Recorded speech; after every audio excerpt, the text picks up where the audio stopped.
Всем привет, с вами Анастасия, канал Оливье ТВ. Сегодня готовлю салатик, который я назвала «Костер в лесу». Вкус этого салата такой же яркий, как и пламя огня. Новое интересное сочетание продуктов ждет нас впереди. Давайте скорее начинать.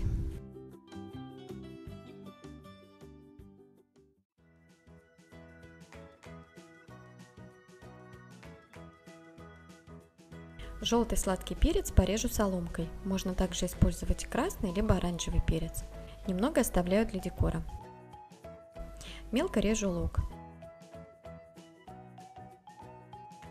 Далее мясо. Я использую жареное куриное бедрышко. Отделяю мясо от кости и нарезаю кубиками. Также очень вкусно будет с копченой курочкой. Если ее нет, подойдет и вареная куриная грудка.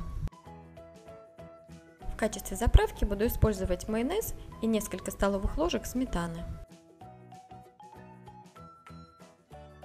Первым слоем буду выкладывать мясо, поэтому смешиваю его с заправкой и перекладываю на тарелку.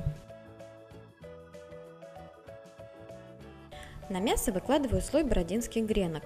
Сухарики я делала сама, они у меня с солью, чесноком и с оливковым маслом. Позже выложу рецепт приготовления этих невероятно вкусных гренок.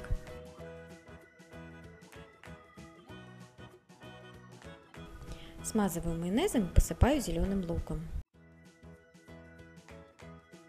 Поверх лука выкладываю морковку по-корейски, она у меня острая. Вы же берите на свой вкус.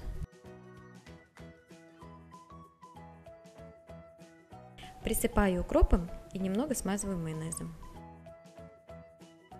Следующим слоем выкладываю сладкий перец.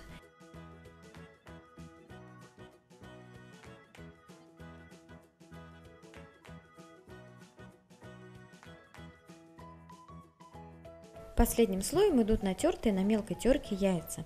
Распределяю их, придавая салату желаемую форму.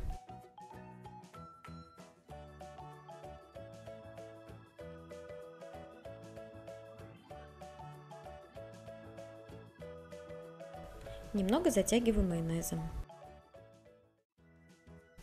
И наконец начинаем украшать.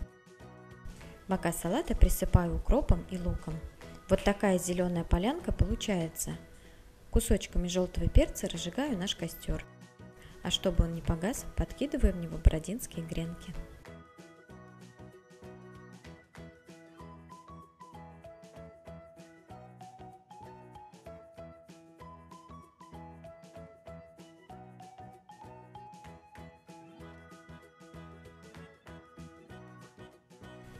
Посмотрите, вот такая красота у нас получилась. Если дать салату постоять минут 30 и пропитаться, гренки станут мягче. Но я не смогла ждать и сразу попробую. Салатик очень пикантный на вкус. Хрустящая морковка, сочное куриное филе, сладкий перчик и, конечно же, чесночный вкус гренок. Собирается такой салат за 10 минут. Продукты самые простые. Оно того стоит. Попробуйте приготовить. С вами была Анастасия. Не забывайте подписываться на мой канал, ставить лайки и писать ваши комментарии. Всем пока!